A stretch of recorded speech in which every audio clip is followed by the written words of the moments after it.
Кришна Вишнапата Штотра Шата Шишимат Бхактивиданта Нараяна Госвами Маharaj ки джай. Не делил Вайшнава Вишнапата Штотра Шата Шишимат Бхактиврагьяна Кешава Госвами Маharaj ки джай. Не делил Вайшнава Вишнапата Штотра Шата Шишимат Бхакти Сиддханта Сарасвати Такур Жигадгуру Джагадгуру Парамхамса Колосвами Шрила Прабхупада ки джай. Махабхава Шрила Кишора Госвами Маharaj ки джай. Саптами Госвами Сачнана Шрила Бхактивинода Такур ки джай. Парамхамса Вайшнава Сарубамха Шрила Джаганатха Дас Бабаджи Госвами Маharaj ки джай. Шри Рупануга Гуру Варга ки джай. Шри Рупануга Гуру Парампара ки джай. Шри Гаудачарья Шрила Балдева Дебушна ки джай. Шри Вишна Чакравати Такур ки джай. Шри Наватам Шиниваса Шимананда Прабхутрай ки джай. Шри Кришнадас Кавирадж Госвами Пад ки джай. Шри Рупа Санатана Бхата Рагунатха Шри Чива Гопала Бхата Даса Рагунатха Шри Госвами Прабхутрай ки джай. Шри Сварупа Дамадаря Рай Рамананда Шри Горам Шадавринда ки джай. Вачари Шрила Харидас Такур ки джай. Шри Дамдас Такур ки джай. Према себя Шри Кришна Чайтанья Прабху Нитянанда Шри Адвайта Гададхара Шриваса Гора Бхакта Вринда ки джай. Яши Шри Рада Кришна Рада Гопал Нандана Рада Шрима Сундар Рада Рамана Рада Гопинатха Рада Манмахан Рада Мадху Гопала Рада Говинда Рада Лалита Мадху Гандарви Хари Гора Рада Винуди Хари ки джай. Яши Шри Рада Кришна Гопа Гопи Говаран Вада Шунапанапка Шри Враджа Мандала ки джай. Шьяма Конда Рада Конда Ямона Ганга Тулси Бхакти Деви ки джай. Шри Лалита Вишака Адишта Сакавринда ки джай. Шри Рупа Манджари Рати Манджари Ананда Манджари Адишта Сакавринда ки джай.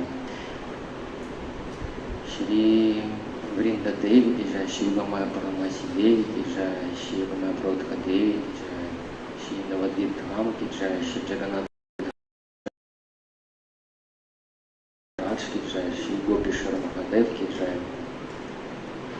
Шри Джаганатха Баладева Субхадра Сударшина Чакра ки джай. Сарва Вигна Винашна Шри Нисимха Бхагаван ки джай.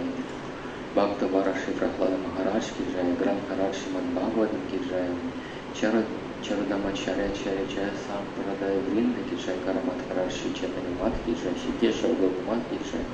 Шри Рупа Санатана Гаудамат ки джай. Шри Гиридхари Гаудамат ки джай. Шри Чайтанья Сарасвати Гаудамат ки джай. Шри Чайтанья Гаудамат ки джай. Чайтанья Миссия Гаудамат ки джай. Шри Гопинат Гаудамат ки джай. Шри Гаудамат Самити ки джай. Шри Харинама Санкиртна ки джай. Харинама Прабху ки джай. Махаманта Харе Кришна ки джай. Баладхарбу Мананде Хари Хари Бол.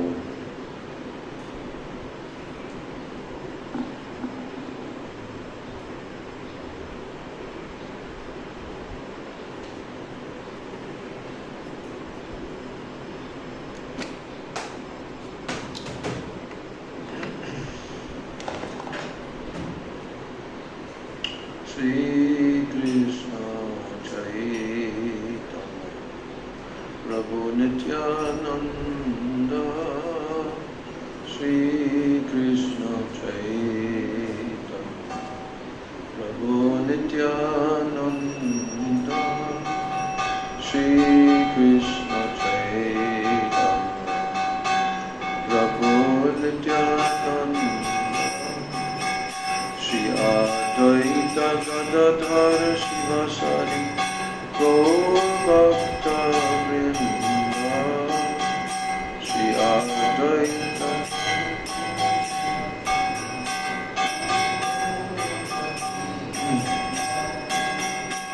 Shri Krishna Chaitanya Prabhu Nityananda Shri Advaita Gadadhar Shivasari Gaur Bhakta Vrinda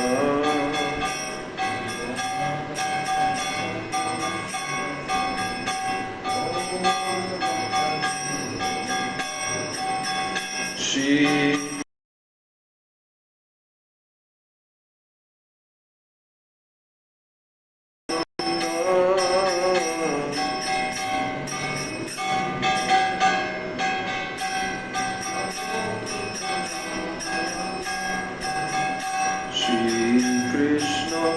Chaitanya Prabhu Nityananda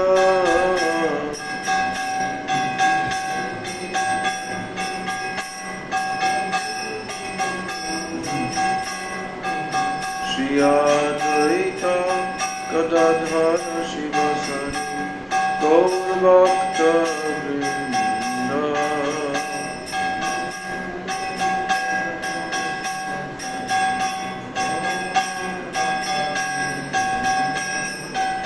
Hare Krishna, Hare Krishna, Krishna Krishna, Hare Hare, Hare Krishna, Hare Krishna, Krishna Krishna, Hare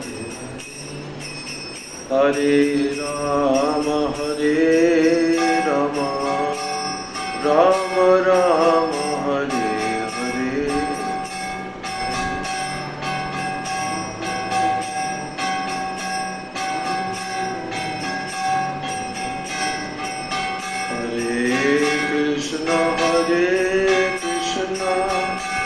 Krishna Krishna, Hare Hare,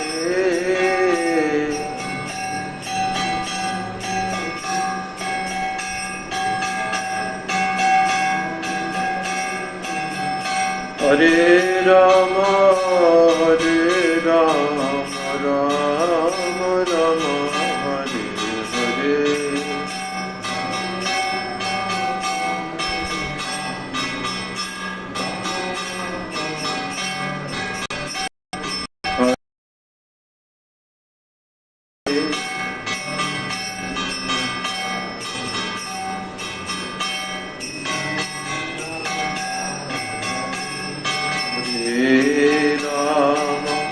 Hare Rama, Rama Rama, Hare Hare.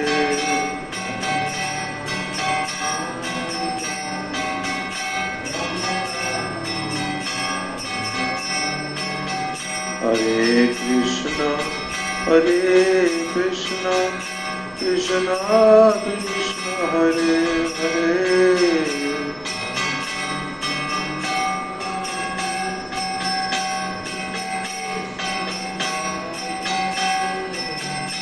Hare Rama, Rama Rama, Hare Hare.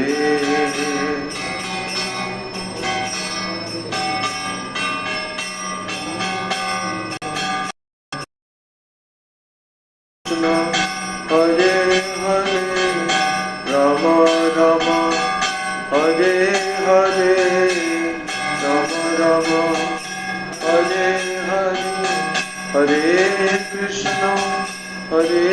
Krishna, Krishna Krishna, Hare Hare, Hare Krishna.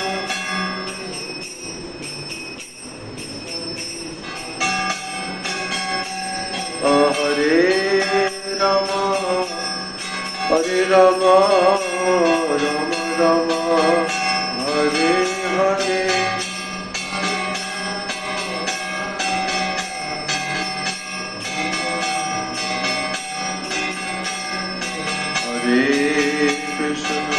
Hare Krishna, Krishna Krishna, Hare Hare.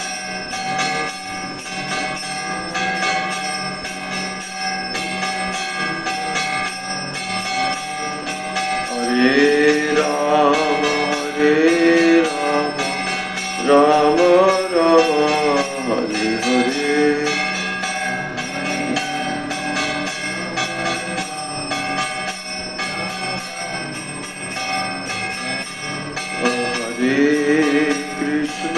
Hare Krishna, Krishna Krishna, Hare Hare.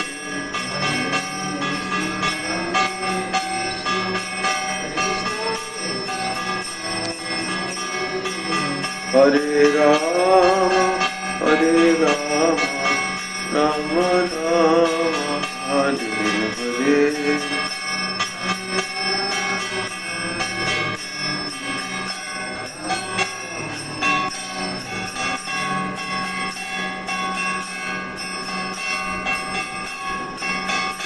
Jaya Radha Madhava Jaya Kunja Bihari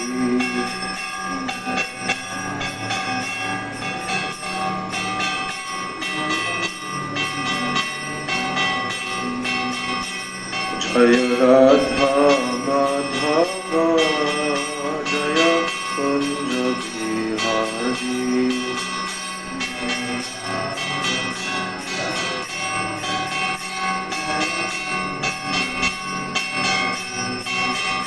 Jaya Gopi Jana Vallabha Jaya Giri Jaya Giri Hari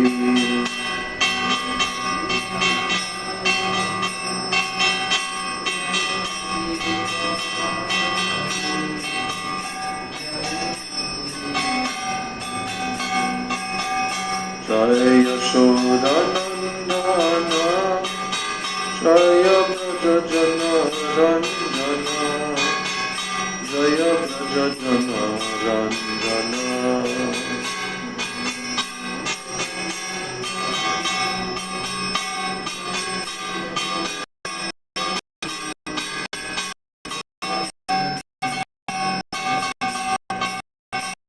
Jaya Mudra Pachari Jaya Kunda Bihari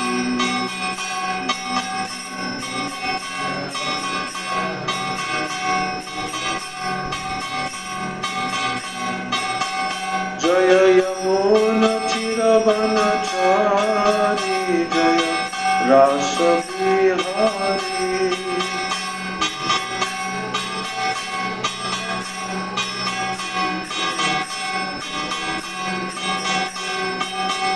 Jaya Radha Madhava Jaya Kunja Bihari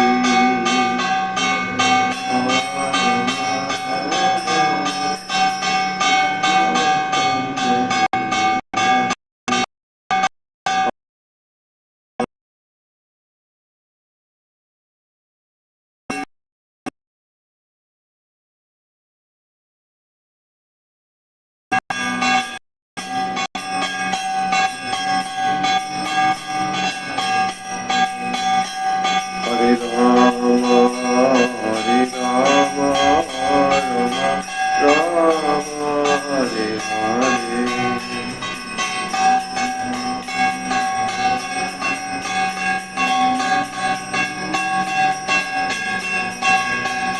Hare Krishna,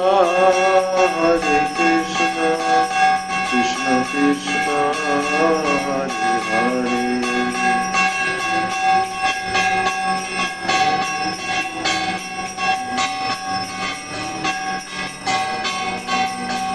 Hare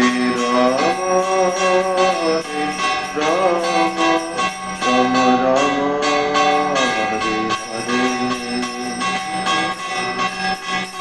Turn off that tube light.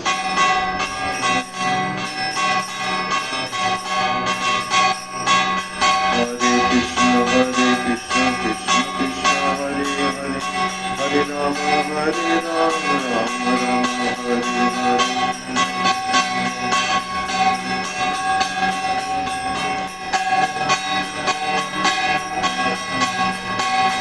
Hare Krishna, Krishna Krishna, Hare Hare. Hare Rama, Rama Rama, Hare Hare.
Jaya Prabhupada, Jaya Prabhupada, Prabhupada, Jaya Prabhupada.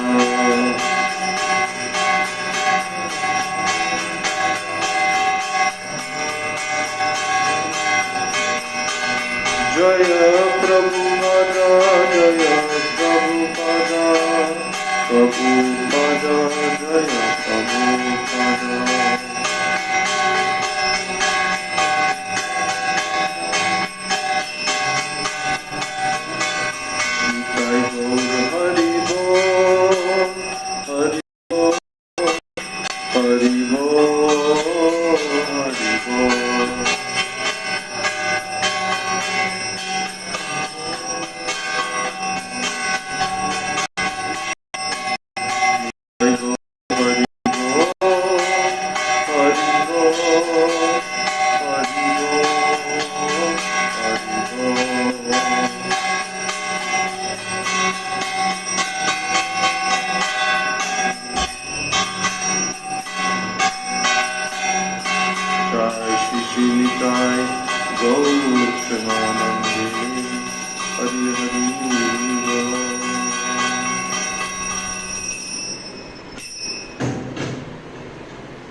Gurave Gaurachandraya Radhikayai Tadalaye Krishnaya Krishna Bhaktaya Tadbhaktaya Namo Namaha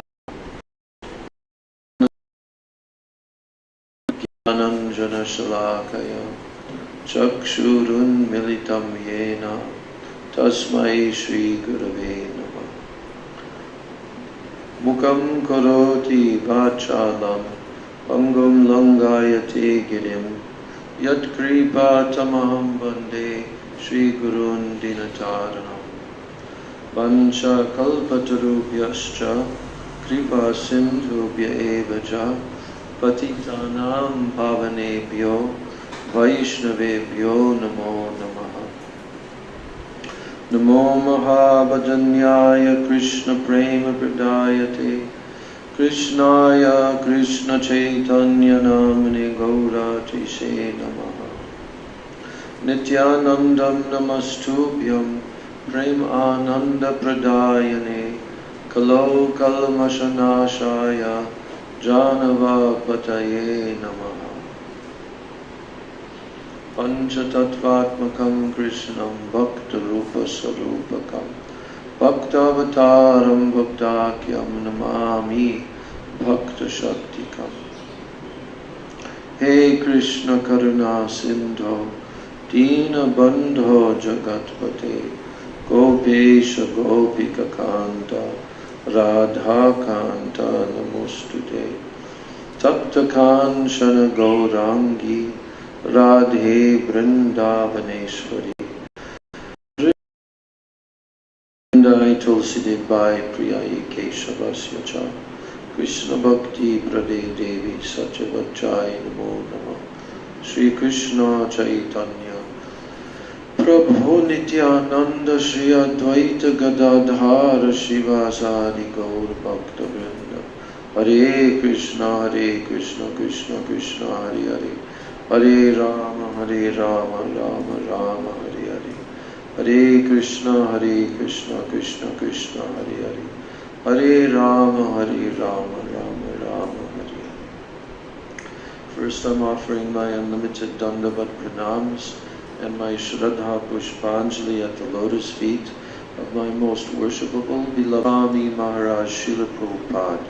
And then I'm offering my same unlimited Dandavat Pranams and my Shraddha Pushpanjali at the lotus feet of my most worshipable beloved Siksha Gurudev's Nitya Leela Pravishta Om Vishnupad Paramahansa Astatarasata Sri Srila Bhakti Rakshak Sridhar Goswami Maharaj and Nitya Leela Pravishta Om Vishnupad Paramahansa Astatarasata Sri Srila.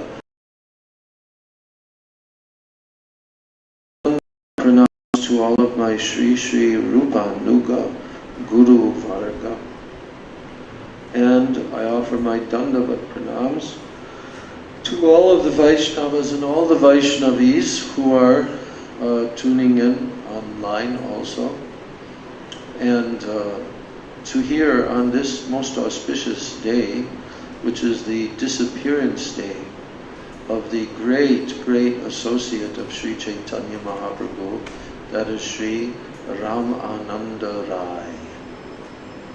So today we are going to discuss Sri Ramananda Rai and also his conversation with Sri Chaitanya Mahaprabhu. It is a very in-depth and very lengthy subject matter, which is narrated in the 8th chapter of the Madhya Leela of Sri Chaitanya Charitamrita, and certainly we cannot cover that whole topic today in this class. But we're going to read what Gurudev has told in his introduction to that subject matter in his lecture that he gave in Hawaii. I think it was in the year 2000, his feet, of Sri Sri Ramananda Roy, who is none other than the eternal beloved associate of Sri Radha and Krishna in Braj, in the form of Sri Vishaka Devi.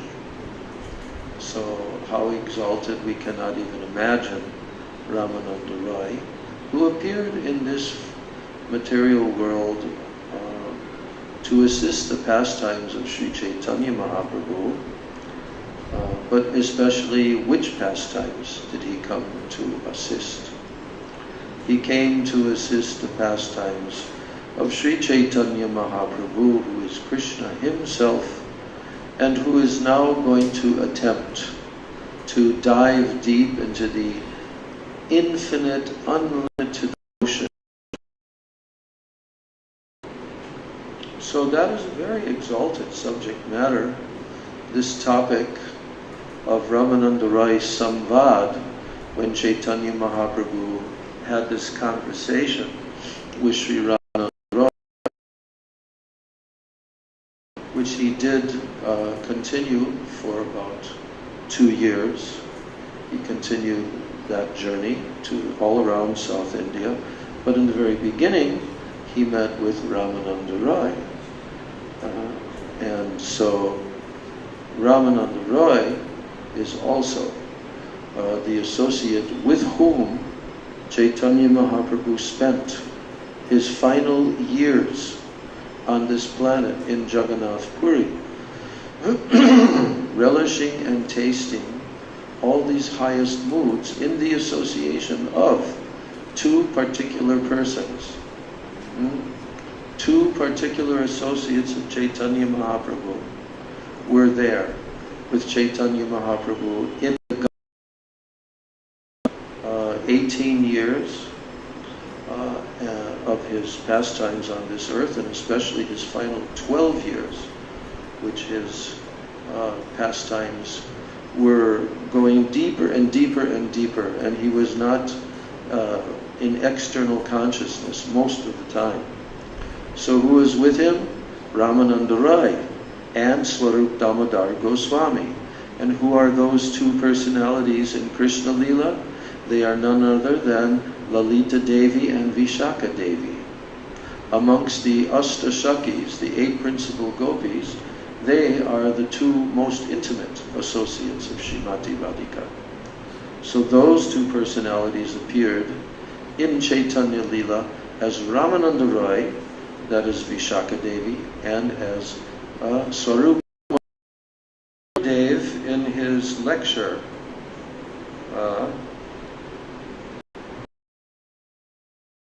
posted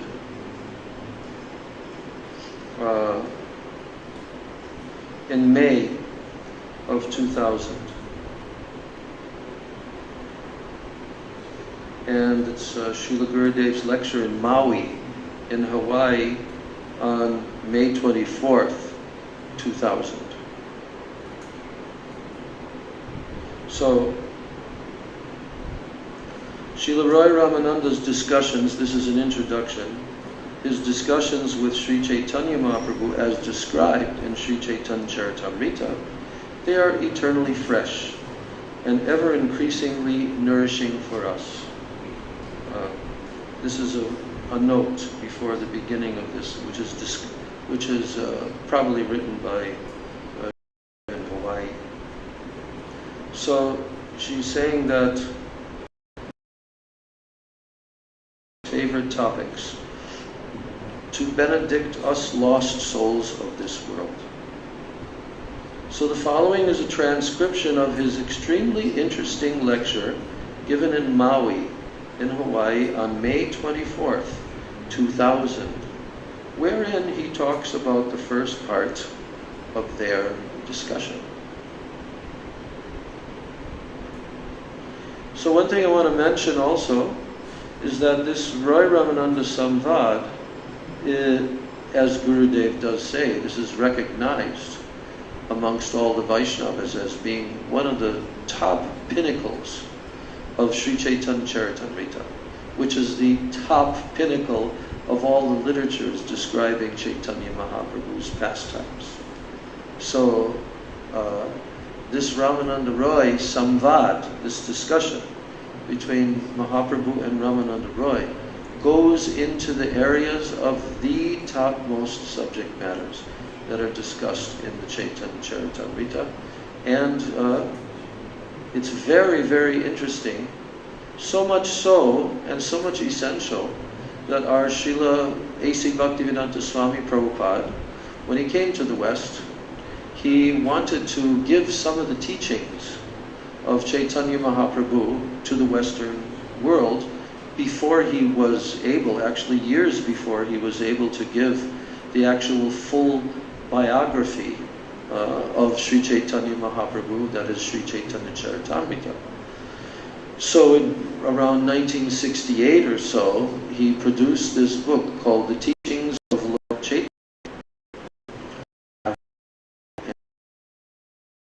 Selected 5 conversations that Chaitanya Mahaprabhu had, which are recounted in Sri Chaitanya Charitamrita. They're narrated there.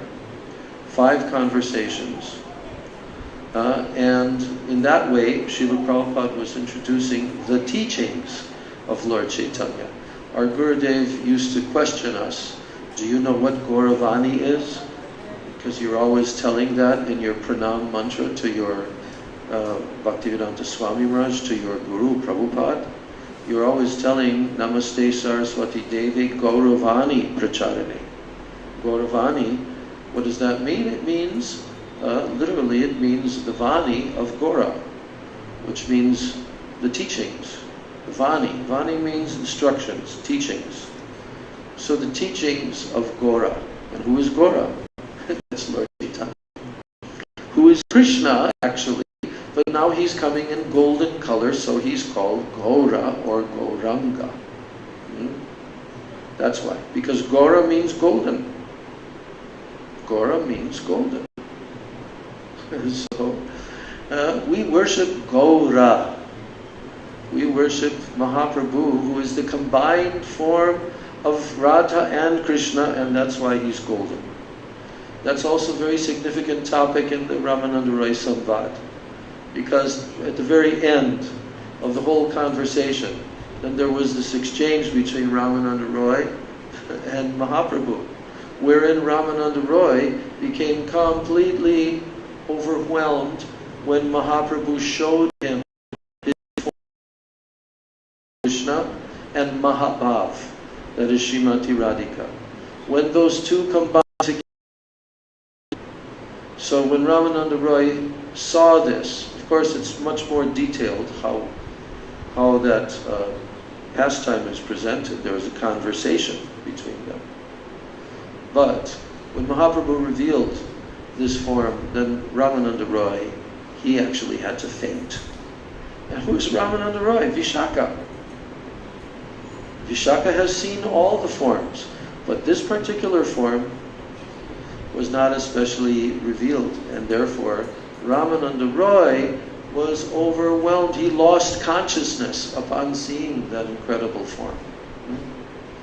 So all of these topics, they are there in Chaitanya Charitamrita, and so Srila Prabhupada wanted that the Western devotees and the people all throughout the world would have some understanding of what the teachings of Chaitanya Mahaprabhu were.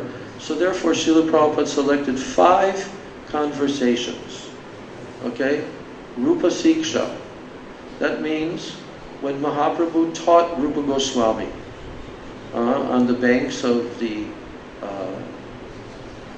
where was that again? In Prayag, in Allahabad. Yes, in Prayag. He taught him there for 10 days. The whole science of rasa. So that is how Rupa Goswami was from Chaitanya Mahaprabhu. So then, those 10 days of instruction, then there was the second conversation. Jai Maharaj, welcome back. Haribol, Dandavats, Vaishnavi. Siksha. What does that mean?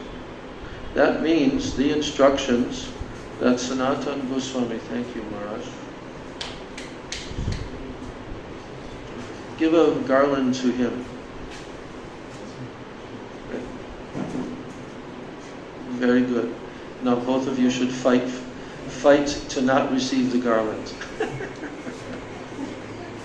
All right, Haribol, back to the subject. Now, Sanatana Siksha means what? It means Sanatana Goswami received direct instructions from Chaitanya Mahaprabhu. Directly.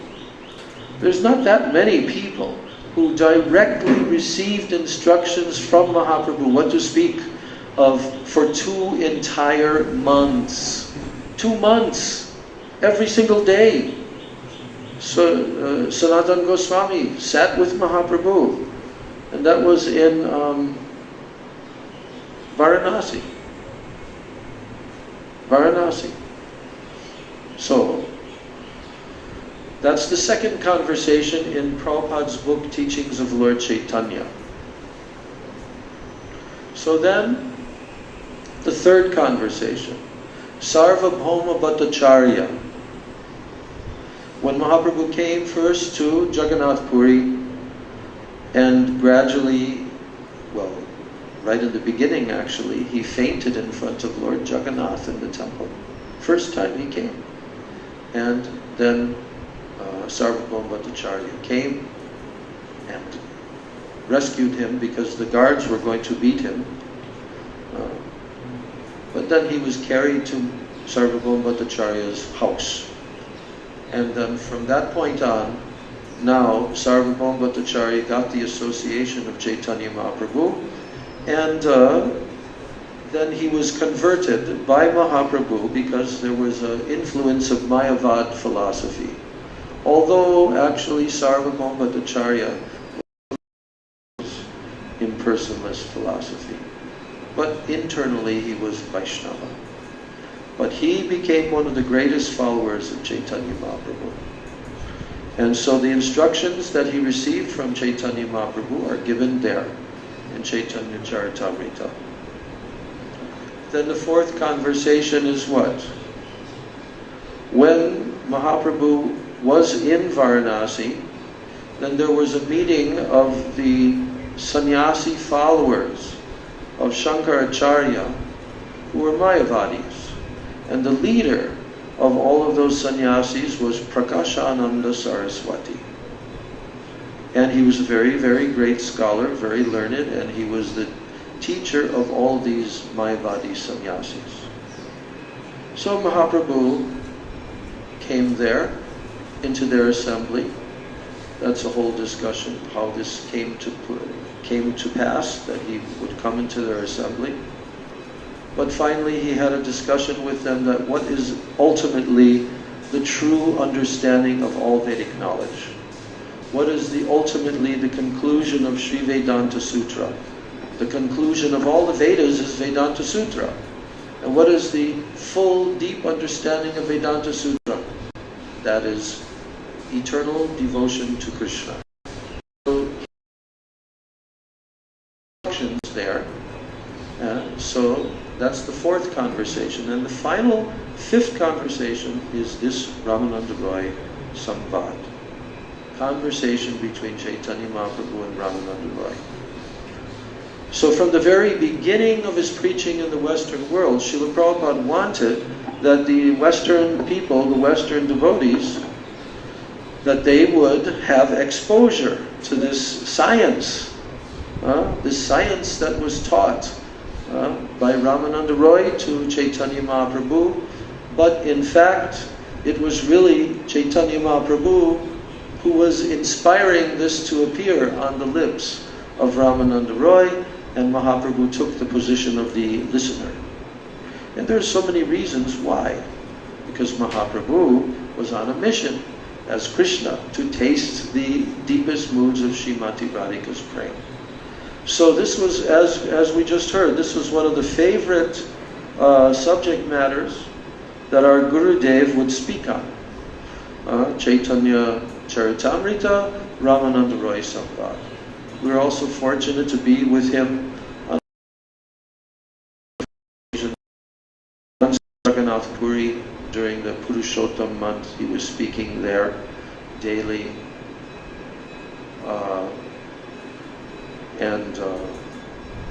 Forget what he did. Anyway, so in this way, the Ramananda Roy Samvad, Srila Gurudev is now in Maui, Hawaii on the May 24th of the year 2000. And he talks about the first part of the discussion of Mahaprabhu and Ramananda Roy. So we're going to cover this subject matter. So Gurudev, he's telling everyone who was there, May 24th, 2000. Were you there? On 2000 in Maui. Okay? So he says, come with me. Let us join Sri Chaitanya Mahaprabhu in our minds as he went from Puri to South India to search for his brother Vishwarup. Actually, this was only a pretext, however. Really, Mahaprabhu wanted to make all of South India and the entire world pure devotees. He wanted all of South Indian people to be happy forever by chanting and remembering Krishna. So that's the reason why he went to South India. But he told in the beginning, oh, I'm going to search for my brother Vishwarup. But he never found him because Vishwarup had gone to the spiritual world. But Mahaprabhu used that as a pretext to go on his journey. Now Gurudev is telling how Mahaprabhu wanted to make the entire world chant the names of Krishna. And then Gurudev says that without chanting, no one can be happy in this world.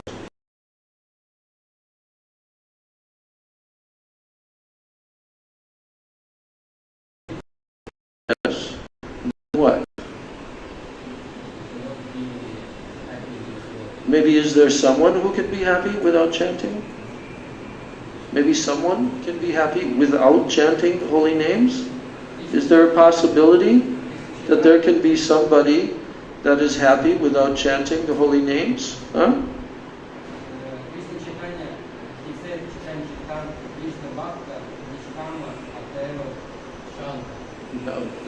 No. You're. Yeah, but what I'm doing. Yes, that's true. He's talking, but that's a different subject matter. That's talking about doing Krishna Bhakti. Whereas this point is, without chanting the holy names of Krishna, no one in this material world can be happy. That's the point that is being made here. Huh? But he's talking about this world. So, without chanting, no one can be happy in this world. Can you be happy in this world, Ramani, without chanting? Madhavi, can you be happy in this world without chanting the names of Krishna? No? Can you be happy in this world? No? Can you be happy in this world without chanting? Okay. We're in a room full of devotees. That's good. What about you? Can you be happy, Gauranga, without chanting the names of Krishna? Can I ask Gurudev a question? Because Question? About this. Because some person, they're not chanting, but they meditate, only doing meditation, and they chant it, they never.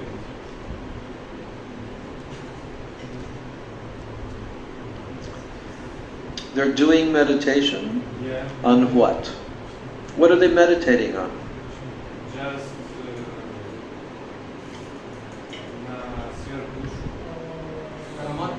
Paramatma. And they happy, satisfied. Where are those people? Have you met them? Where are they? In Russia? Or where? Yeah. And they're meditating on Paramatma? I don't know. But there's millions of different people around the world who are meditating. But what is real meditation? 4 hours every day. And they No, but what are they meditating on? What is the object that they're meditating on? Meditation, what is meditation? It's called dhyana. It means deep thought processes, very deep thinking in the subtle body, in your mind. But what are they thinking about? No, like process of meditation, you first you concentrate on this place. So it's Only No. 1 hour, 2 hours happy. Yeah. Material desires. I also This and becoming a devotee of Krishna then. start practice together because it's more More what? more high, More high in what way? more deep, Deep in what way? more many ways. Yes, like what, for example? How is it higher and how is it deeper? About every topic which we can get. Yeah. It's more deep. Okay. So you just disproved what you said, because you said those people were happy.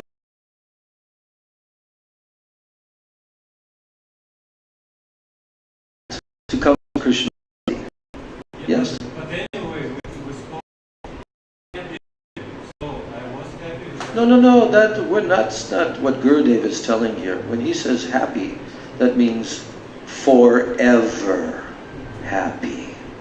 Never again unhappy. Never unhappy. Okay?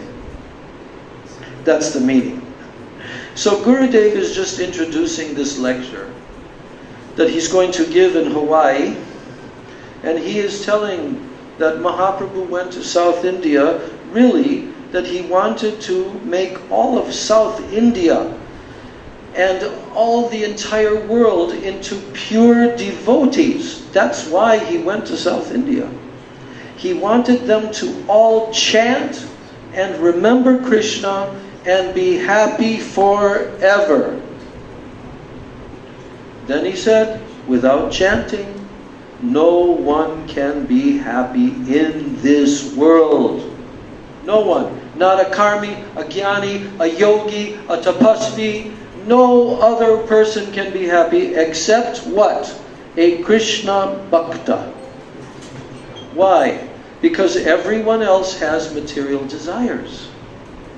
Bhukti mukti siddhi kami sakali ashanta. They're always unpeaceful. They are always unhappy. Whether they are looking for material enjoyment, mukti, liberation, siddhi, yoga, siddhis, perfections, all of these different categories, they are sakali ashanta. They are not peaceful. only Krishna Bhakti Nishkam Atayeva Shanta. This is the words of Chaitanya Mahaprabhu. Only a Krishna Bhakta, a devotee of Krishna, is Nishkam. He has absolutely no other desires. Because if you have any other desires, guess what? You're going to suffer. You will not be happy. And you will not be peaceful. Because here the word is being used, Shanta and Ashanta.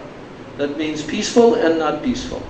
So without peacefulness, Shanti, no one can be happy. So therefore, Mahaprabhu has told this instruction that Bhukti, Mukti, Siddhi, Kami, these three categories, Sakali, Ashanta, all of them are Ashanta. They are not peaceful. But Krishna Bhakta, Nishkam, Atayeva Shanta. A pure devotee of Krishna, a Krishna Bhakta, is Nishkam. He does not have any other desires except to serve Krishna. Anya bilashita shunyam jnana karmadyanavritam anukulyena Krishna anushilanam bhakti ruttama.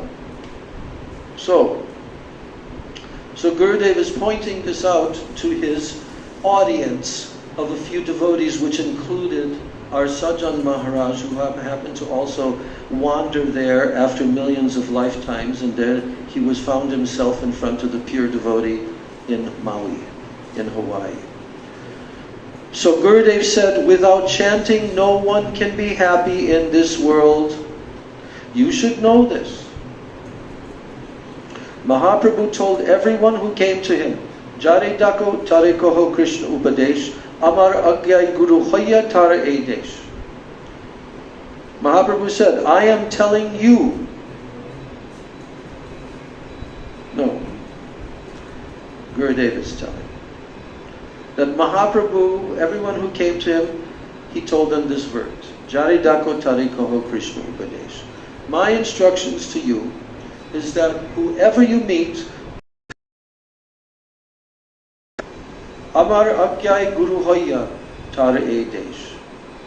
My agyai, my order, my instruction to you is that you should tell everyone about Krishna, and therefore you should take the role of guru, and you should save this world. You should save the jivas in this world. This is the instruction of Mahaprabhu. So Gurudev is saying, I am telling you, and you should also tell anyone that you meet. Chant Hare Krishna, Hare Krishna. What? Krishna, Krishna, Hare Hare. Again, Hare all together.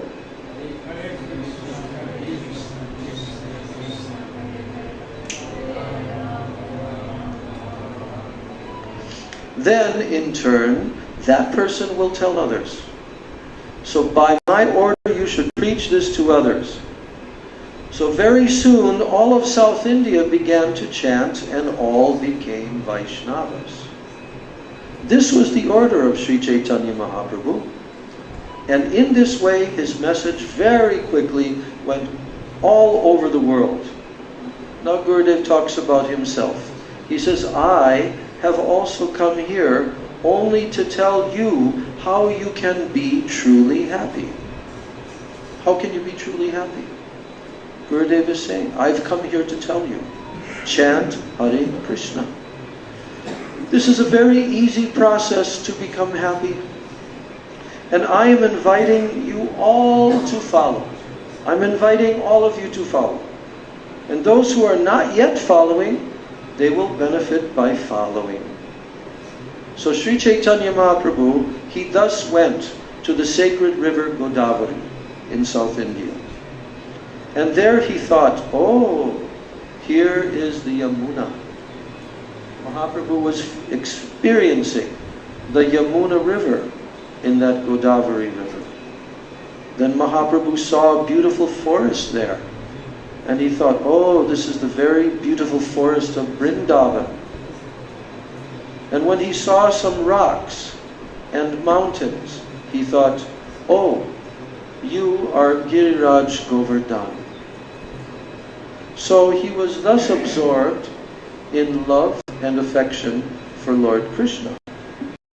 He forgot everything and he was absorbed in dancing, rolled on the earth crying, "Oh, my beloved Krishna, where are you?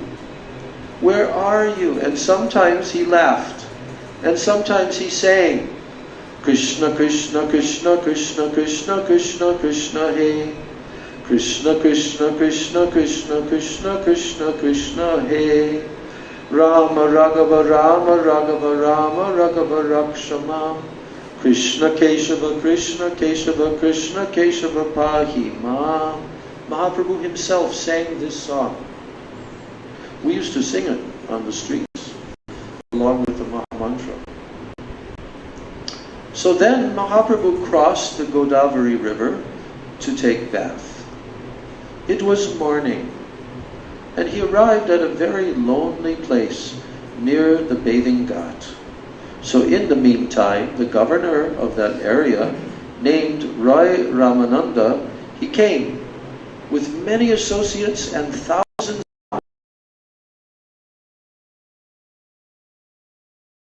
Then he noticed that a very brilliant, effulgent young sannyasi was nearby, sitting in trance. He was very much attracted, and after taking bath, he left all his attendants, soldiers, and everyone else, and he went alone to the place where Chaitanya Mahaprabhu was sitting. There he offered obeisances. Then Mahaprabhu looked at him and he asked, "Are you Rai Ramananda?" He said, "Yes, I am that very same wretched person," Rai Ramananda replied. Then Mahaprabhu told him that when I was in Jagannath Puri, there was a very learned person, Sarvabhauma Bhattacharya, who was very kind to me. And he told me that if I would be going to South India, then I must meet Rai Ramananda. And he said, even though he is a governor, like a viceroy or representative of the king in that area, but he is a greatly learned and a very high-class devotee. So this is what Sarvabhauma Bhattacharya told to Mahaprabhu. Sarvabhauma Bhattacharya had also told Mahaprabhu, at first, I could not believe him, meaning Ramananda Rai. And I used to joke with him, saying, "Oh, you are a Vaishnava. Vaishnavas are nothing. They are blind followers." So I used to joke with him, and then you must meet him. So Sarvabhauma Bhattacharya was telling Mahaprabhu, now I understand how exalted really he was, or is. And he's telling Mahaprabhu, you should meet him. And you will see, when you meet him, what a high class of a devotee that he is. And please be merciful to him. Now that is why I have come. Mahaprabhu then told Rai Ramananda, only to associate with you I have come. Otherwise there would be. Ramananda replied, because you have come here, I know that Sarvabhauma Bhattacharya is my well-wisher. He has sent you. You are the Supreme Personality of Godhead. He is so kind to send you to me. Ramananda Rai is telling this to Mahaprabhu. So I beg you to stay here for 6 or 7 days, not only for 1 or 2 days. Be merciful. Please sprinkle your mercy upon me. So in this way, what is the etiquette of Vaishnava devotees? To glorify each other. But Gurudev is saying, nowadays you have forgotten this etiquette. And that is why you are all falling down. We should try to honor each other. We should honor all devotees. Those who are not pure devotees will simply tell each other about their mundane problems. That's what they'll talk to. That they're not pure devotees. So they will tell like this. Oh, my husband has left me. Oh, my wife has left me. Oh, should I marry or not? This is a very big problem. Oh, I am unsuccessful in what I began. Oh, I am in the process of divorce. Oh, my business has stopped. So what should I do? This is what they will talk about. So Gurudev says, we speak only about these problems. This is what we speak about. This is not Vaishnava etiquette. A Vaishnava has no problem at all. He is always happy. And he can make even hippies happy. Gurudev had to say that, of course. This is the year 2000. And Gurudev was really enjoying this particular statement that our Srila Prabhupada made.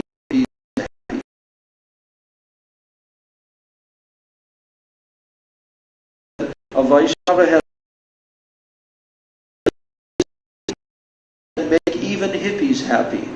I remember that Srila Bhaktivedanta Swami Maharaj made thousands upon thousands of hippies happy. He changed them. And they became devotees. They became really happy. So, while Mahaprabhu was speaking with Rai Ramananda, a Brahmana came and invited Mahaprabhu to his house to take lunch prasadam. And he was a real Brahmana and Vaishnava. And Mahaprabhu, therefore, he wanted to go there and take prasad. So he requested Rai Ramananda, you must certainly meet me in the evening. Now both of them, Mahaprabhu and Ramananda Roy, they waited. His royal garments, he put on only a very simple dhoti.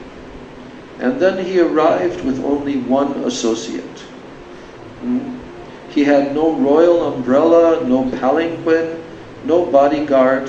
Alone, he offered prostrated obeisances to Mahaprabhu. Then they sat together for the whole night. And then for so many days. And their Krishna Katha continued in a regulated way from evening to morning, with no sleep and no interruptions. Now Sri Chaitanya Mahaprabhu, he told Ramananda Rai, I know that you are a very high-class devotee. You are so learned. You know all the scriptures and you are a master of Srimad Bhagavatam. So I will therefore ask you some questions. And I request that you reply by giving examples from those scriptures. I will not give you if you do not give evidence from the scripture. So, this is what Mahaprabhu told Ramananda Roy at the beginning of their conversation, and Gurudev is expanding on this. He said that we should always know what constitutes real evidence. So many persons tell so many things, but this is not evidence. Evidence comes from the Vedas and the Upanishads, and also from the words of any high-class devotee who has none of the four defects. What are the four defects? Can you remember the Sanskrit? What's the first one? Brahm. No. No. That's not the first one. Brahm means the tendency to commit mistakes. The second one is called pramad. That means the tendency to be illusioned. What is the third one? Vipralipsa, the tendency to cheat. And the fourth one, karanapatava, means that your senses are imperfect. So, anyone who is a high-class Vaishnava, Gurudev is saying, he doesn't have any of these four defects. So his words can be taken as evidence. And in addition, the Shastras, which are in accordance with the Vedas, like Sri Chaitanya Charitamrita, or the books of the six Goswamis, or the four Acharyas of the Vaishnava, they're all evidence. But the strongest and the purest evidence, however, is what? What's the strongest and the purest evidence? Huh? Words of what? Pure devotees.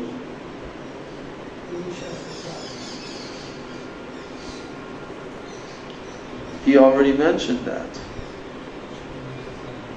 He mentioned these different is the words of Srimad Bhagavatam. So Srimad Mahaprabhu told Roy Ramananda that if you offer evidence from the Vedas, from the Upanishads and the Bhagavatam, then I will surely accept. Now, Mahaprabhu's first question to Ramananda Roy was,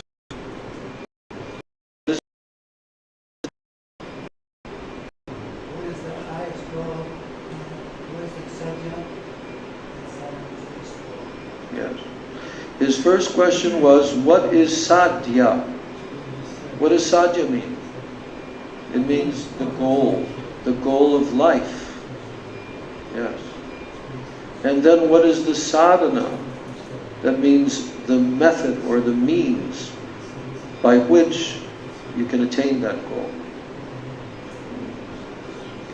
You know, when Srila Prabhupada was living still in India, before he went to the West, and he was in Radha Damodar temple, maybe even before that, I don't know exactly when he wrote, but he actually wrote a book.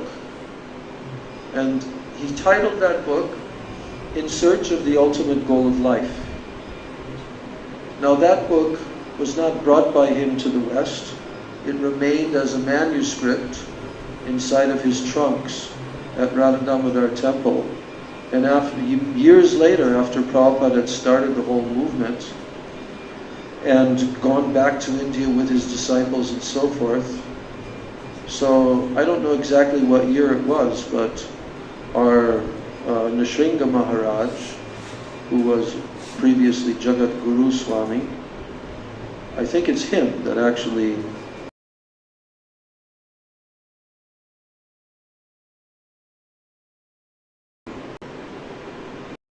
he found this manuscript, and wow, a whole book. Prabhupada wrote a whole book on this chapter of Chaitanya Charitamrita, the conversation of Ramananda Roy and Swarup Damodar Goswami. So then this was, I'm pretty sure it was after Prabhupada had left the planet, but I'm not 100% sure. At any rate, it got printed finally. It got printed after Srila Prabhupada left this world. And I think even quite many years later, then it was printed. So that book exists. I have it in my room in Vrindavan. In Search of the Ultimate Goal of Life. So that's describing what Mahaprabhu is now doing with Ramananda Roy. In the very beginning of their conversation, he told him, I want to hear answers to my questions, and I want that your answers will all contain the highest evidence, and the highest evidence is especially from the Srimad Bhagavatam. So he asked him the question that, what is the ultimate sadhya, the ultimate goal of life? What is it? And what is the sadhana? What is the means to attain that goal? So in the morning class, Gurudev said that I told you to all the devotees. I told you that all the living entities, they have come out from the glance of Karana Dakashai Vishnu. They cannot be created. Why? Because they are eternal. The living entities cannot be created. Do you know that? Why? Because it means that it's not existing and now you created it. You made it exist. But the living entities cannot be created. Why? Because they're eternal. So they cannot be created. They've always existed. But they are coming from what? Listen to this carefully. 4 different important Siddhantic. The glance of Karana Dakashai Vishnu. Who's that? Mahavishnu. Karana Dakashai Vishnu is Mahavishnu. They have come out from the glance of Karana Dakashai Vishnu. They cannot be created, for they are eternal, but they are coming from the light, from the sight of Karana Dakashai Vishnu. You should know what that light is. What is that glance, that light of, like a beam of light, coming from Karana Dakashai Vishnu? You should know what that light is. Here it is. It is the dim reflection of that light. It is a combination of the semblance of Chit Shakti. Semblance of Chit Shakti. Not directly Chit Shakti. It is a combination of the semblance of Chit Shakti and the semblance of the Tatastha, or the marginal energy. Tatastha Shakti, plus Vibhinamsha Tattva, plus Maya Shakti. That is all in that glance of Mahavishnu. Vibhinamsha means the living entities who are all individual, but they are separate from Krishna. They are separate from Vishnu. They cannot be called Vishnu Tattva, but they are Vibhinamsha. That means that they are different. Vibhinna means to be different, and Amsha means particle.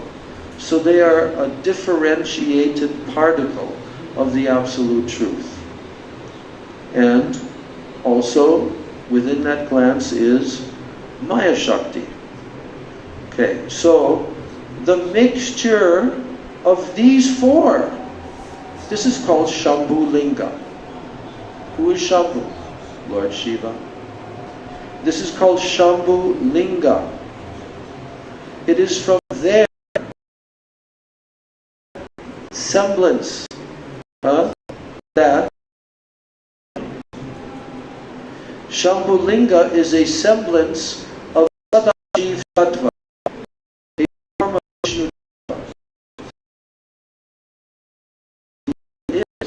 It's a semblance of Sadashiv Tattva, which is what? A form of Vishnu Tattva. Sadashiv is not mixed with material energy. Sadashiv. He's pure Vishnu Tattva. That's why we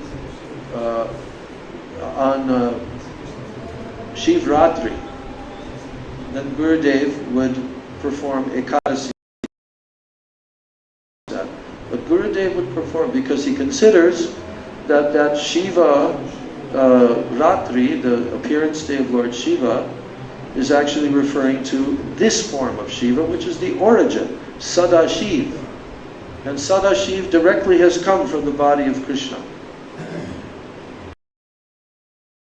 Of Sadashiv Tattva, and Maya, or the deluding material energy, it must also be present. Why? Because without Maya there can be no creation at all. So the Maya Shakti also has to be present there. And all this mixing together, it becomes Shambhu Tattva or Shambhu Linga, and by this the creation comes. Now the creation of what? Gurudev is asking. Creation of what? This gross material body? This subtle material body? The soul is not created, but these two, the gross and subtle material body, all these, the living entity is not created.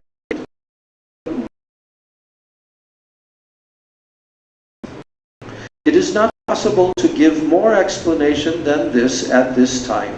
So we will have to realize all this by chanting Hari Nam.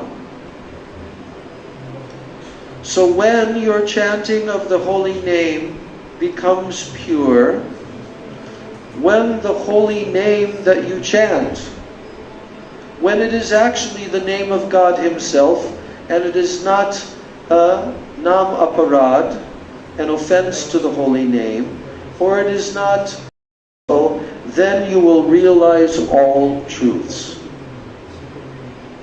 So by mental, not by mental speculation, you can realize anything. What can you realize through? Chanting the pure name of Krishna only. Then all realization will come. So he says, Gurudev says that Srila Bhaktivedanta Swami Maharaj, your Prabhupada, he came to tell you that Lord Krishna is the Supreme Personality of Godhead. That's what he came to tell you. And he told. But he told me to tell you that now you should try to forget that Krishna is the Supreme Personality of Godhead. And now that time has come. He wants me to tell you, Krishna is your everything. So in this way, our bhakti, our devotion to Him should increase. So what is Gurudev telling? He's saying that Bhaktivedanta Swami Maharaj wanted me to tell you how to come onto this pathway of spontaneous affection and love for Krishna in the wake of the mood of the eternal associates, the Ragatmika Jana, eternal associates of Krishna. They all love Krishna in their own particular rasa. And that's the message of this whole Roy Ramananda Samvad. Because all of the suggestions that were made about what is the ultimate goal, sadhya, Ramananda Roy kept on telling one by one by one. But Mahaprabhu, he was not rejecting them, but he was saying that this is external. This is not the actual. Now you should go further. This is bahya. Bahya means external. Age kohoar, continue to speak more. So this way, Mahaprabhu was prodding Ramananda Roy to start at Varnashram Dharma, being the ultimate goal, the sadhya, as well as the sadhana. So from there was about 8 different recommendations, 7 or 8, by Ramananda Roy to Chaitanya Mahaprabhu. And each time Mahaprabhu said that is external. Even Sarva Dharman Parityaja, even that he told this is external. But when he came to Jnane Prayasam Udapasya, I'm just skipping over some of this. When he came to that shloka, which is talking about giving up your attempt to understand Him through Jnana, Jnane Prayas, your effort to try to know Him, the Supreme Absolute Truth. Udapasya namantapeva. Give that up and surrender. And then, Jivanti Sanmukaritam Bhavatiyo Varita. Live in the association of the pure devotees, Sanmukaritam. And from their lotus mouth, continue to hear and hear and hear about him. And if someone does this, following this from the core of his heart, then Jai Prayaso Jita Jitopi Asi Taistri Lokya. That he will conquer over the unconquerable Krishna by this process of learning to love him. So then when Mahaprabhu heard that, he said, Eho Hoi. That means, yes, this is good. Now develop this further. So in this way, this whole conversation, Ramananda Roy Samvad, Gurudev is going to speak. This is like his introduction to it. So Gurudev is saying that Bhaktivedanta Swami Maharaj told me to come and tell you now. Now the time has come for you to hear this. In the beginning he couldn't tell you this. He had to tell you that you should learn and understand that Krishna is the Supreme Personality of Godhead. But now he told me to come and tell you that now you should try to forget this. And you should learn to love Krishna in one relationship with him. Whether it be Sakya Ras or Vatsalya Ras or Madhurya Ras, but in one of these rasas, learn to love him. That is called Raga Nuga Bhakti. So now Gurudev says, now we come again to our subject. Can you read Mahaprabhu's first question to Ramananda Roy according to Srila Swami Maharaj's translation? And then devotee takes the book and reads. He says, Sri Chaitanya Mahaprabhu ordered Ramananda Roy to recite a verse from the scriptures concerning sadhya, the ultimate goal of life. So then Gurudev says, I am explaining what Srila Bhaktivedanta Swami Maharaj, your Gurudev, has explained. I am explaining that. I am not in a different line from him. I follow him. So what did Roy Ramananda reply? He explained that sadhya, the goal, he did not merely explain sadhana, the means to attain the goal. So now it says here, Sri Padmanabha Maharaj was asked by Gurudev to explain this somewhat. So then Mahaprabhu asked Ramananda Roy about the goal of life. This is Madhava Maharaj speaking. He did not first ask about sadhana or the means. He wanted to establish the goal first. Then Ramananda Roy replied, you know this verse? Varnashram acharavata purushena parakpuman Vishnur aradyate anta nanatakaranam. So this is quoted in that chapter of Chaitanya Charitamrita. So what is the meaning of this verse? The meaning is that it is imperative, it is necessary to follow Varnashram Dharma. There are 4 Varnas and there are 4 Ashramas. Brahman, Kshatriya, Vaishya and Sudra. They are the 4 Varnas, or the 4 occupational duties. And the 4 Ashramas, or the spiritual orders, are the Brahmacharis, Grihastas, Vanaprasthas and Sannyasis. So you may be in any Varna or in any Ashrama, but it is essential to maintain Varnashram Dharma. In this way you can please Vishnu and there is no other means.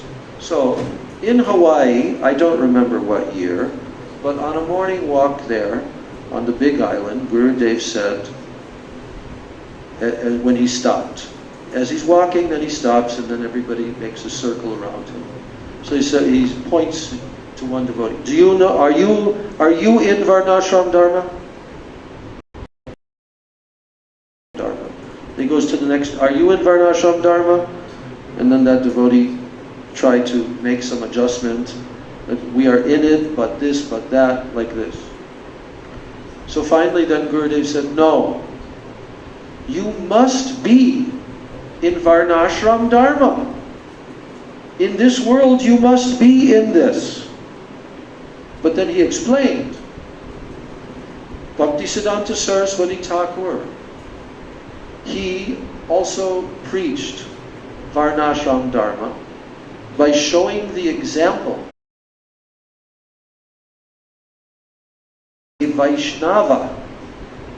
Because in regular Varnashram Dharma, they're not necessarily Vaishnavas, but they're following according to the ashramas. So what is this called? Srila Gurudev said, this is called Daivi Varnashram. It's not the regular Varnashram that Bhaktisiddhanta Saraswati introduced. He introduced Daivi Varnashram Dharma. So we're not going to go into a long discussion about this. Gurudev is just mentioning it like this. He says that you may be in any varna or you may be in any ashram, but it is essential to maintain Varnashram Dharma. So in this way you can please Vishnu and there is no other means. So then hearing this answer, Mahaprabhu said that Varnashram is external. Why? Why did Mahaprabhu not accept it as the goal of life? This is because there is no explanation about the soul. Varnashram Dharma is required only to maintain our social system. So in Srimad Bhagavatam it is stated, Savai Pungsang Paro Dharma, that the best religion for the soul is uninterrupted and one-pointed devotion to Vishnu. So by this, the soul and the super soul will both be pleased. But here, in the case of Varnashram, there is no proof that the soul and the super soul will be pleased. It is like karma mishra bhakti, like bhakti mixed with the desire to enjoy the results of fruitive activities. It is not swarup siddha bhakti, the activities that are constituted purely of bhakti, such as hearing, chanting, remembering Krishna. So therefore, Mahaprabhu said it is external. It is not pure bhakti. And he therefore rejected it as the pure goal. Now Ramananda Roy is going ahead. Now we shall hear from Srila Gurudev. This is all told by Madhav Raj. So in this Varnashram Dharma, it is recommended that one worships Vishnu. What is our object? The process is worship of Vishnu. But what is the aim of that worship? We want to be happy in this world. That is the aim. And most persons' conception is that Vishnu will give a boon so that we will be happy. That's most persons. And above this is salvation, mukti, freedom from attachment, and merging with Vishnu. This is people's conception of God's boon. But actually this is like a curse. It is not a boon. Neither should we try to merge with Krishna, nor should we try to do anything for becoming happy by sense gratification in this world, which is temporary. In this country, America, there is an itching disease which is called eczema. Is that how you pronounce it? Eczema. Eczema. So in this condition, we scratch, and this scratching seems to be very pleasant, but it is a disease after all, and after some time it will become very painful. This world is such. Worldly life is like an itch, like a disease. So by worshipping Lord Vishnu, we can give this up and we can become happy. External. There is no service of the soul, only external service for the body. Now Srila Bhaktivedanta Swami Maharaj and Srila Bhaktisiddhanta Saraswati Thakur, they have tried to establish this Varnashram Dharma. Why? Because by following it, we will at least be human beings. You want to be a human being? Then you have to follow Varnashram Dharma. Otherwise, we are animals. So first, we should be human. because humanity is a platform for bhakti. So first we should make a platform, and then we can hear Hari Katha. So in order to make gradual spiritual advancement, the Varnashram is somewhat favorable, but not fully. So therefore Mahaprabhu is telling Ramananda Roy to go further. So is there any doubt in this? Our aim is not to follow Varnashram Dharma. Srila Swami Maharaj told his disciples to create Varnashram Dharma in this Gita Nagari, New Vrindavan, New Mayapur, so many other places. He wanted to establish this. Now there is mostly barren land, and that barren land is weeping. Nothing substantial is there. Now Shamarani Dasi comments, or Gurudev told her to read, whatever. Srila Roy Ramananda quoted Bhagavad Gita. So Sri Chaitanya Mahaprabhu also rejected this proposal to be the goal, considering it to be external. Because everything that we do is for what? Our own satisfaction. Yes. So whatever activity I do in this world, it has a karmic reaction. Even if it is a pious action, I get a pious reaction.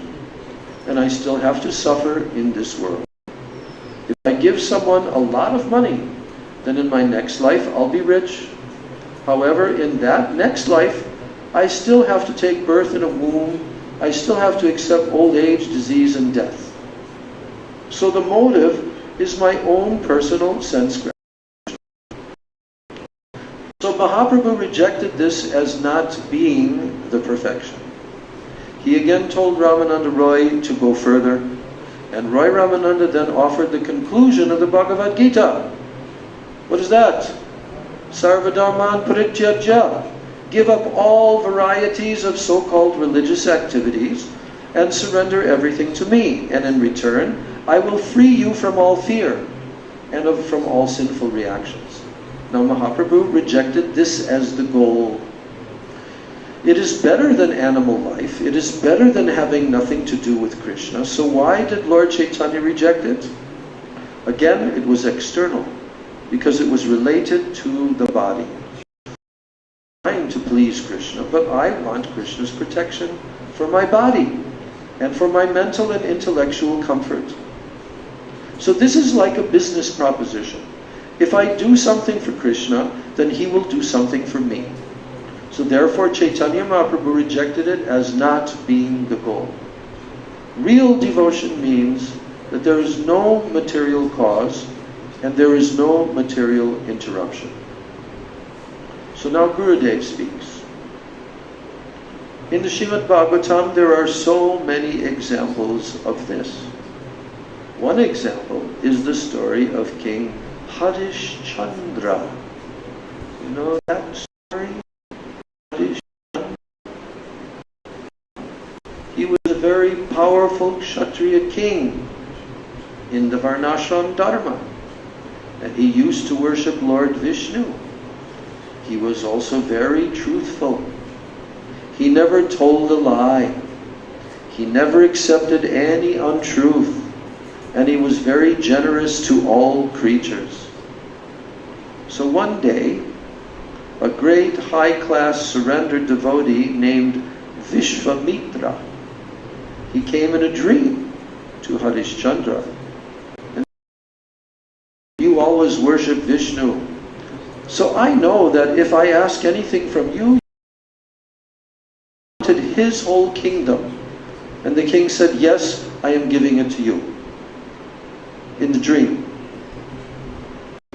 Now after that dream was over, the king forgot all about it. But in the morning, Vishwamitra himself came to Harishchandra and asked him if he remembered the previous night's dream. Harishchandra said, I don't remember anything. What was that? Oh, you asked for my kingdom and I gave it to you. And then Vishwamitra said, so you should give it to me. Then Harishchandra replied, but that was in a dream. So then Vishwamitra said, actually it was not a dream. I really came to you. So Harishchandra knew the mystic abilities of the powerful sages, so he believed him. So then he said, yes, I take a vow that I am giving you the kingdom. This whole kingdom is now yours. Then Vishwamitra told him to give some dakshin, some donation of money. So in India, if one donates anything, then he gives some coins as well to consummate the donation. And therefore Vishwamitra asked him to give him some dakshin.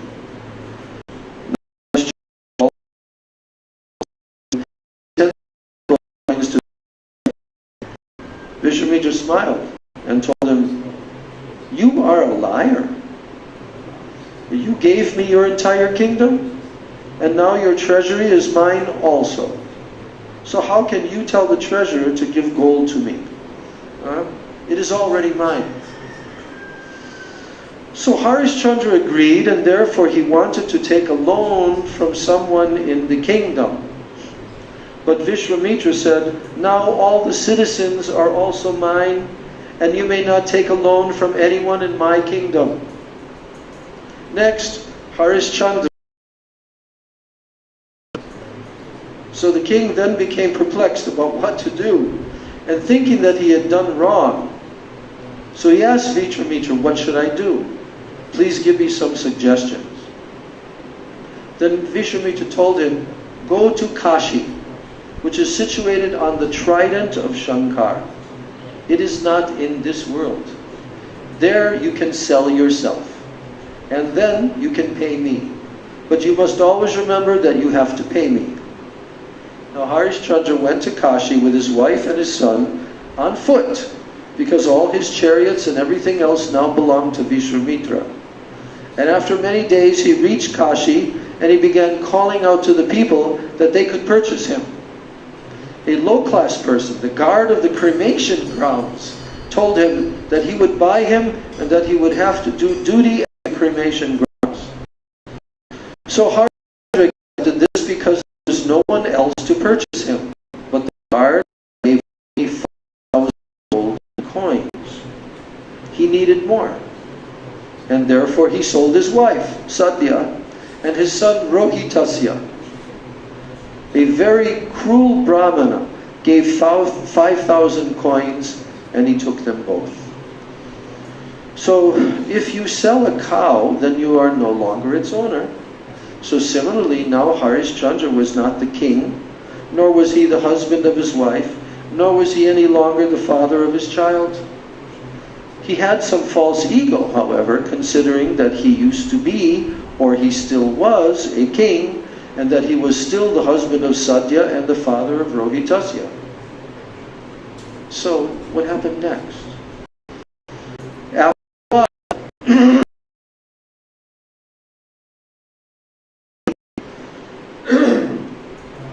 And bit his son, and the son died. It was midnight during the rainy season. Very cold winds were blowing, very heavy rain was falling. The Brahmin told Sadhya, take this dead body away from here. I cannot allow you to remain here with this dead body. In her arms and weeping, she went to the cremation ground. At that time, Harishchandra was the guard of that impure place. And in the darkness, he couldn't recognize his wife or his son. So he asked discompassionately, who is here weeping? First you must give the tax for cremation, and then you can use this facility.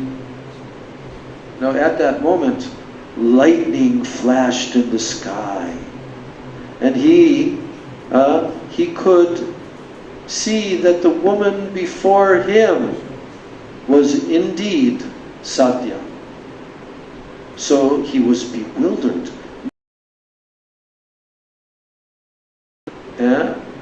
Or that he should identify himself as the father of the dead boy, or he should identify himself as king, or that he should identify himself as the crematorium guard. So just then, Vishwamitra appeared with Yamaraj, who is Dharmaraj. And Lord Narayan also came, and they brought Harishchandra's son back to life, and they told him to take any boon. He said, in this world no one can speak the truth. Your name is not Harishchandra. Vishwamitra is telling him this. Your name is not Harishchandra. This is the name of your gross body. And what is this body made of? It is merely a combination of blood, flesh, stool, urine. You don't know that your soul is the eternal servant of Lord Krishna. If you are thinking, I am the father, I am the husband, king, etc., how are you speaking the truth? You should know that you are part and parcel of Krishna, the Supreme Personality of Godhead. You are not part of this world. So,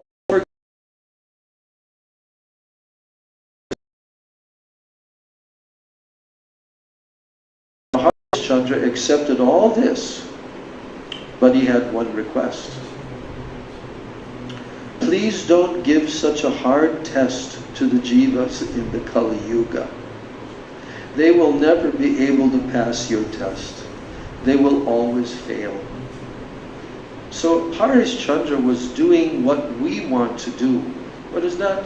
Varnashram Dharma. And he was following and worshipping Lord Vishnu more seriously than we can. But he did not have any idea that we are transcendental, or that we are eternal servants of Krishna. This is our main problem.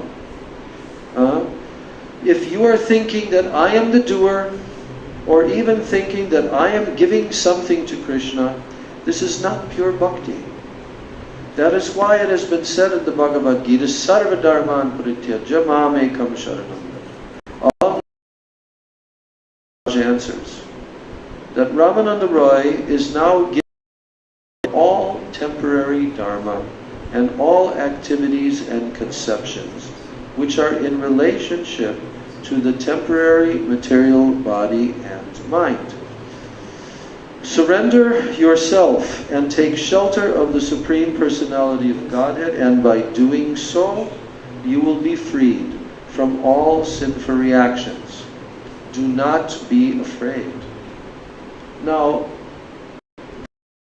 as Sri Chaitanya Mahaprabhu gave the response, oh my dear Ramananda Roy, this is external. I also reject this. Tell me something more.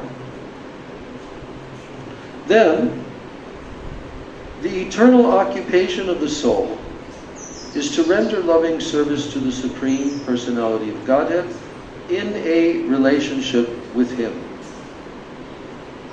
Sharanagati, surrender, is mainly the rejection of things which are temporary and they are unfavorable for spiritual development.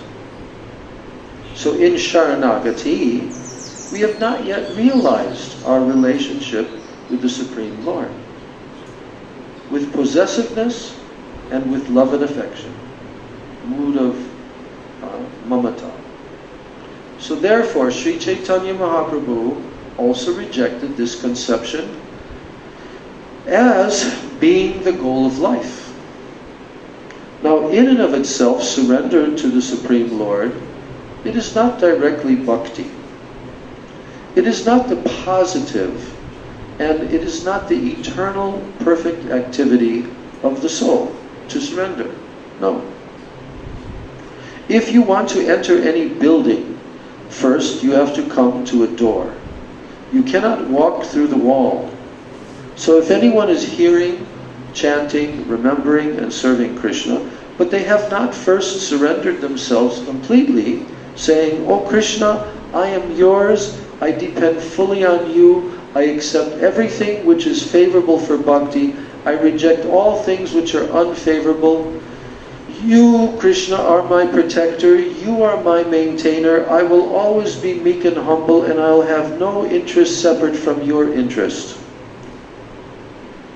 So if someone is doing this and saying to Krishna like this, then his activities will not be called pure devotional service unless he has surrendered himself in this way.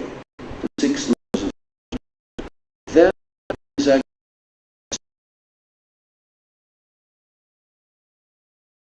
devotional service. Then his service will be an imitation like a drama. The first thing is surrender. This surrender is not bhakti, but it is the prerequisite to enter the bhakti realm. So now Srila Gurudev, he says, I have heard a story about Jesus Christ, that once there were many persons assembled, and they were taking stones in their hands. They wanted to kill a guilty person. This person had a very bad character. He had been attracted to a lady, he caught hold of her, and he did some bad things. So many persons were assembled, they wanted to kill him with the stones. Now at that moment Jesus Christ came there and he told them all, you listen to me first. I want you to kill this person with your stones. I also have a stone. So we will all throw these stones at him together and kill him. But first you hear me. Only those of you who are not guilty of the same crime, you are allowed to stone him. Whoever is personally guilty of any bad activities, whoever has done as this person has done, he may not do so. He may not throw the stones. Then all of those people stopped. No one there was pure in heart and free from the guilt of this same crime. So although we see some mercy in this instance, we should try to know that this mercy is not real mercy. The Supreme Personality has created all creatures, the trees, insects, fish, cows, and every other living being. So in every body, there is a soul.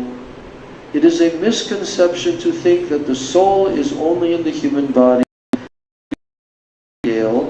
And Mother Teresa. And he says, what were Florence Nightingale and Mother Teresa doing? They were serving all the diseased and all the poor people, even those with leprosy. However, they gave to those people beef, meat, fish, and wine. And they thought that there was no harm in that. They did not know that fish also have life. Cows also have life. All others have life, just like human beings. We are not authorized to kill any living being in any species of life because they are all the sons and the daughters of the Supreme Personality of Godhead who never wants them to be killed. The cow is like a mother. She gives milk without considering caste and creed. She gives milk to everyone, whether such persons are Mohammedan,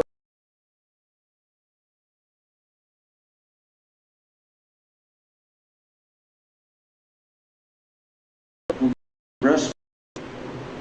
So if one takes a new calf and kills him for meat, then what is this? Is this mercy? I went to Vatican City and I became happy to see a great monument there. There were hundreds of thousands of pilgrims there. They were all paying their respects. And I also wanted to pay respects to Jesus Christ. Oh, Jesus Christ, how glorious. 2 or 3 days old, I asked. Why are there so many calves here? You don't know? They told to Gurudev, the devotees. You don't know? The Pope will take their flesh today. He will invite so many of his friends and they will eat all of them. I then began to hate that land, Gurudev says. And I said, I should not spend another moment here. I should go away. These people are cruel as butchers. They have no pity or mercy upon these cows and calves, nor upon anyone else. And what are eggs?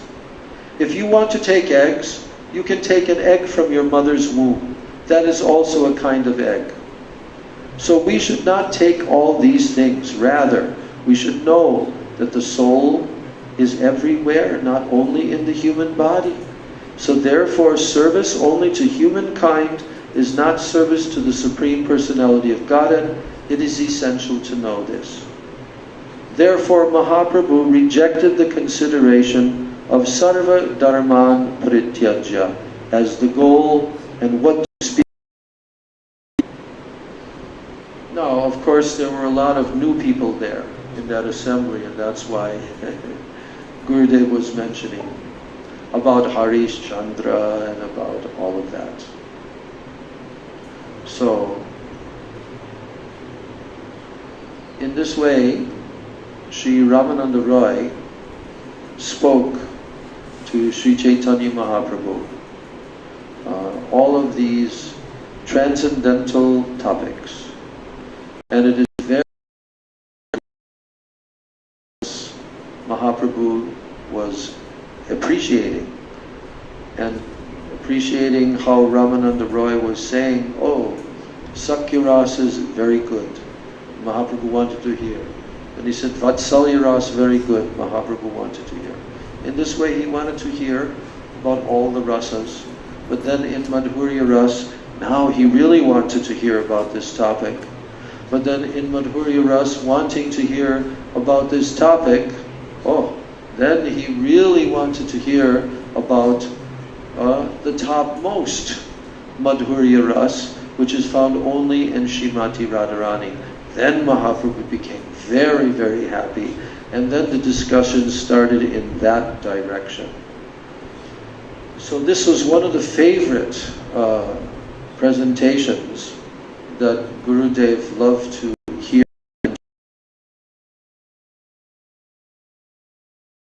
So at the end of this conversation, I'm just reading briefly, because in the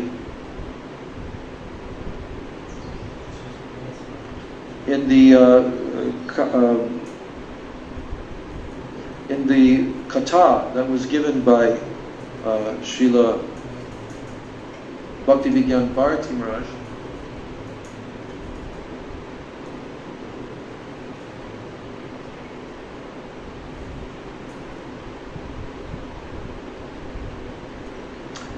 he went through, but in a very quick way also, that.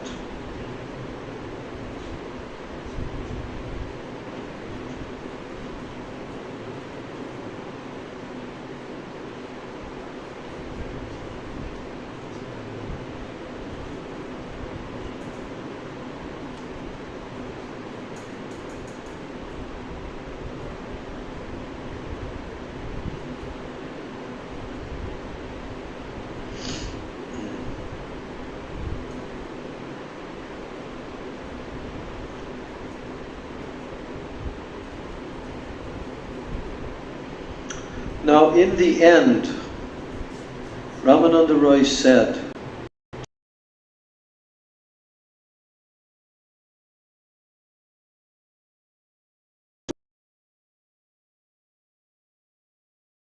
Madhya Lila 8. Ramananda Roy then told Lord Sri Chaitanya Mahaprabhu, he says, at first I saw you appear like a sannyasi, but now I am seeing you as Shyama Sundar, the cowherd boy. You are Krishna, but you appear like a Kanchana Panchalika. That means a golden doll. Kanchana Panchalika. And you are covered by the Anga Kanti. You are covered by the bodily luster of Radharani. Now, Ramananda Roy beseeched Mahaprabhu and he said, if you have come to rectify me, then what can be achieved in such a short time? Please stay for a little longer. Then Chaitanya Mahaprabhu responded, O Ramananda, as long as I live, I would like to have your association, so please come to Puri. And when Ramananda Roy asked Maharaj Prataparudra to relieve him of his duties, citing that Mahaprabhu's request was the reason, then Maharaj Prataparudra not only instantly relieved him, but he also continued to pay him the same salary. And quickly, Ramananda Roy settled all the matters of the state and he moved to Jagannath Puri. Maharaj Prataparudra was also a great devotee of Chaitanya Mahaprabhu. Now when the eternal associates of the Lord, when they appear in this world, they are oblivious of their eternal identity. They don't know. This is just to facilitate the Lord's pastimes, otherwise the essence would be lost. So by Yoga Maya, they know their identities. So Ramananda Roy is actually in Vraj Leela. And in Puri, Ramananda Roy used to teach the gestures and expressions. It's called Hava Bhava. He used to teach different gestures and expressions to some Devi Dasis in order that they can enact the Jagannath Ballabha Nataka play which he himself had composed. Now in this genre, the actors don't speak, instead they portray the script via the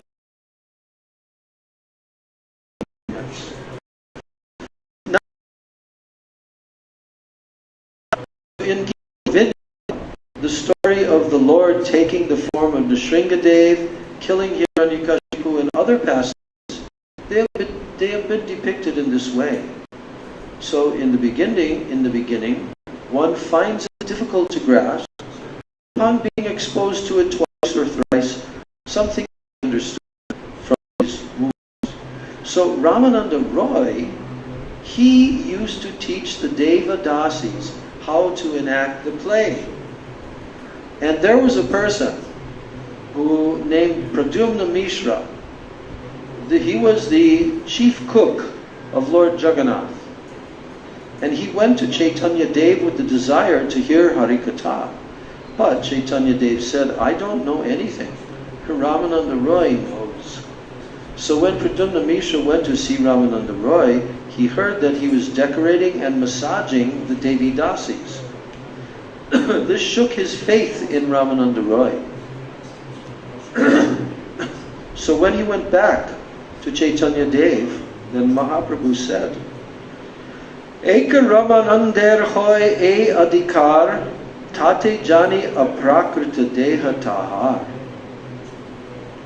He said the authority for such acts is the prerogative of Ramananda Roy alone. For I can understand that his body is not material, but has become completely transformed into a spiritual entity.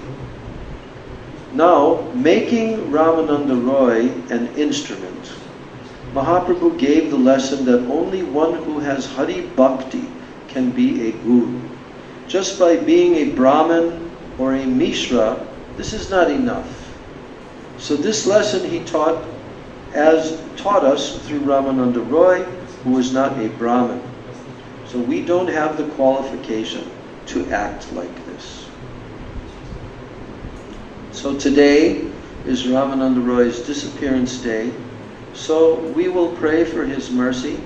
If he is merciful, we can get the fortune of entering into the teachings of Sri Chaitanya Dev. So, just mentioning again, I mentioned the beginning of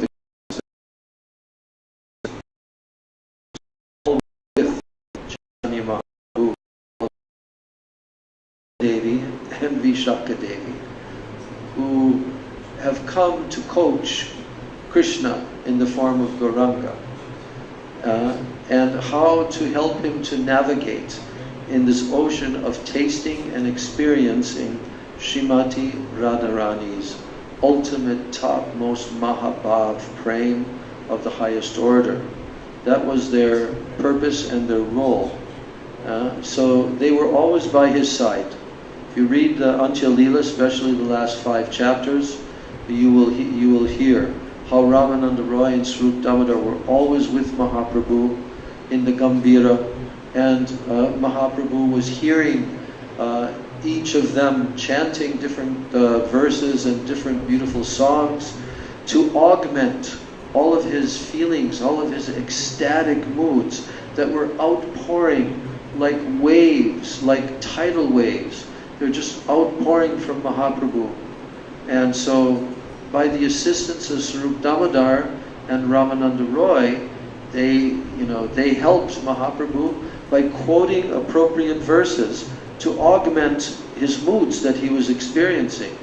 And in this way, they were like captains of the ship, steering the ship through this ocean of Radha Prem. So how exalted is Ramananda Roy, even though he just steered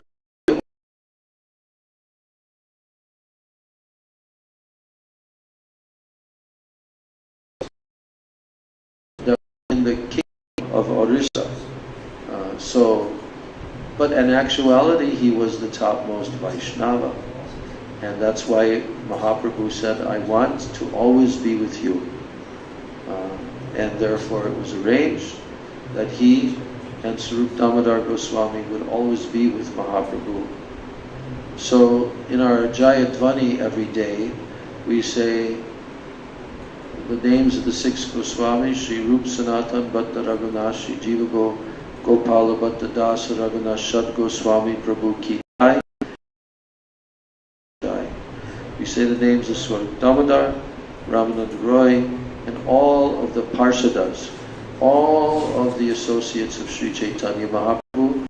We say that we are so fortunate to be here in Sri Navadvip Dham, remembering, hearing and chanting about these topics, hearing from the lotus mouth of our Gurudev, from the lotus mouth of Srila Bhaktivigyan Bharati Goswami Maharaj. And we could actually go on with this topic for the next few weeks, but we're not going to do that. We're sticking to our topic of completing the Bhakti Tattva Viveka and moving on to the Manasiksha of Srila Raghunath Das Goswami. So we're finishing class here today. Gaur Premanande Hari Hari Bol. Jai Shri Ramananda Roy Ki Jai. Transcendental Disappearance Day of Sri Roy Ramananda Ki Jai. Vishaka Avatar Ramananda Roy Ki Jai.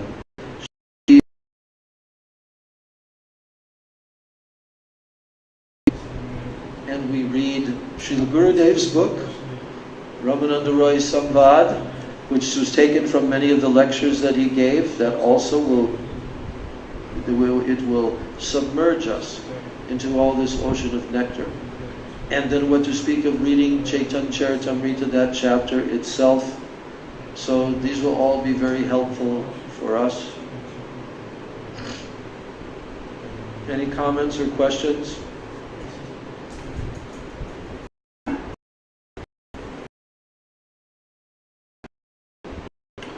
Hare Krishna, Hare Krishna, Krishna Krishna, Hare Hare, Hare Rama, Hare Rama, Rama Rama, Hare Hare.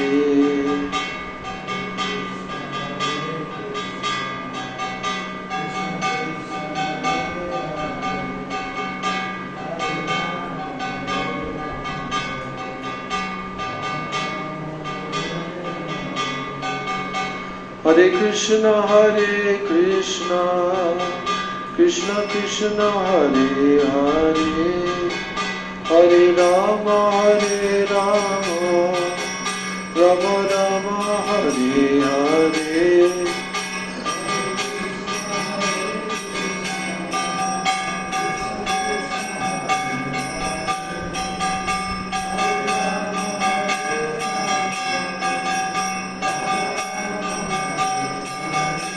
Nitai Gaur Hari Bol, Hari Bol, Hari Bol.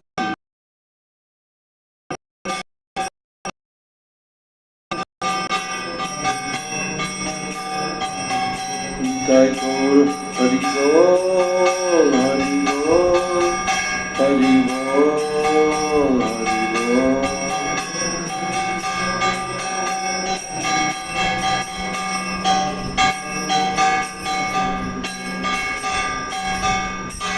Jai Nitai Gaur Prem Anande, Hari Hari Bol. Vancha Kalpatarubhascha Priyai Keshavasya Cha Krishna Bhakti Prade Devi Sacha Vachai Namo